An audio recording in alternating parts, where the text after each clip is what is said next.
Hello, beautiful souls. Wow, so I've had a lot of stuff coming in today. One of my Facebook friends passed away yesterday. And although we had not a lot of interaction, like just between the two of us, there was some. But it's interesting how much his death has affected me.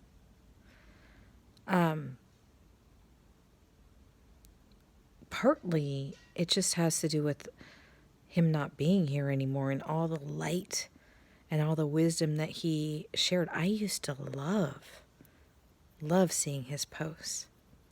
They were inspiring, and they were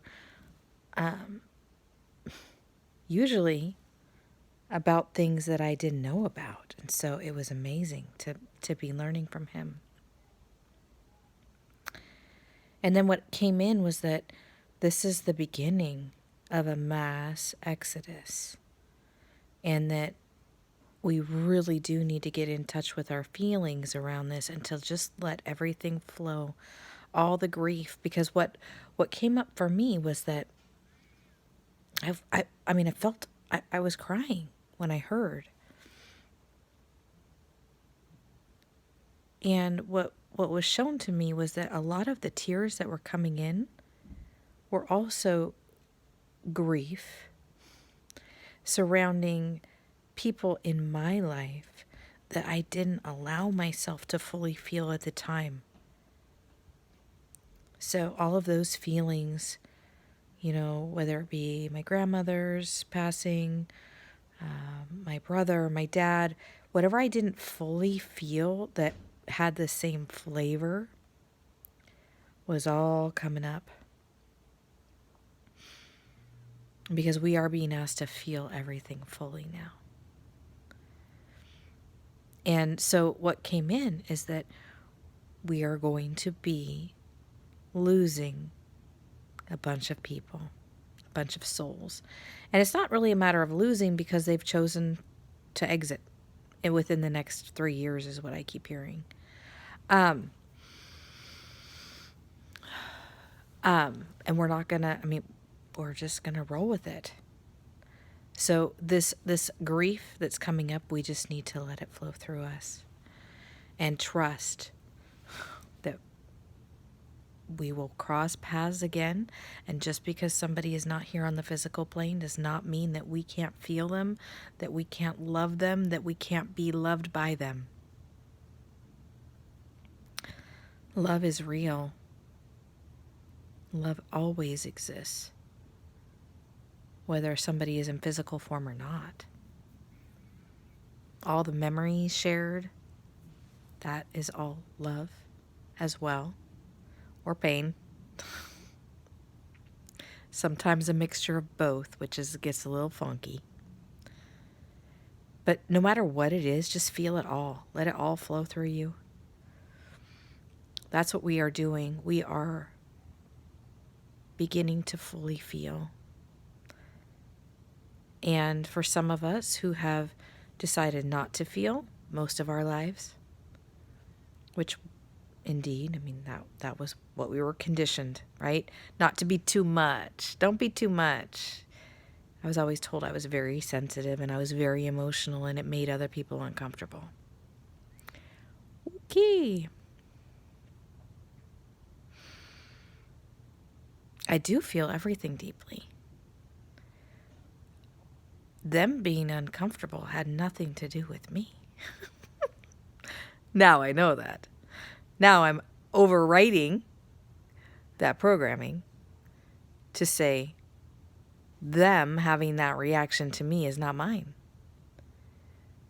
All I'm here to do is to just be me. If that means I feel everything deeply, go on ahead and feel things deeply. Their reaction says everything about them and nothing about me. That's the reason why this journey into the inside is so important, that we understand that we let go of all the martyrdom crap that we bought into. We are not here to martyr ourselves. A lot of us ladies with children are being called to set boundaries, to make to put ourselves on the list, to prioritize ourselves, to not have ourselves be 100% available all the time, except for to ourselves. Doing this sets a wonderful model to our kids for their relationships, not only with their partners, but also with their kids. I'm learning this right now. I have always been available to my kids. There were very limited times that I ever left. Ever. And I'm realizing now a lot of that had to do with me being adopted. So I was always going to be available. I never wanted my kids to be wondering where I was.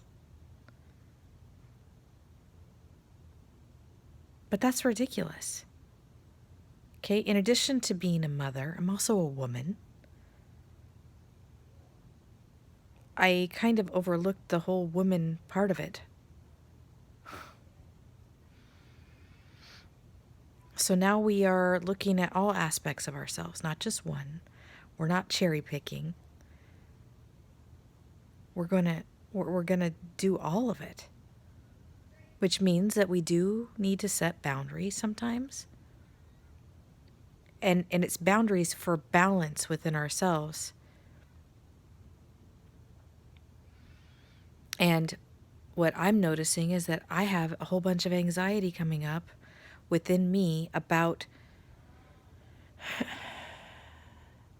leaving my kids at all for me time.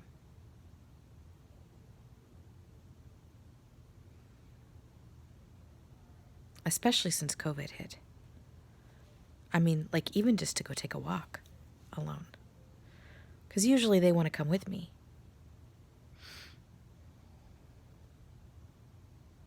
Which in and of itself is a blessing. But having them come with me is not alone time. So, like everybody, I'm trying to figure this out too. I'm just sharing it all with y'all. Yep, we're being asked to put ourselves on our own list first. And doing that does not mean that we don't love deeply. It means that we're starting to love ourselves deeply. And by meeting ourselves in the deepest parts of ourselves, we're able to meet others more deeply than we ever have before.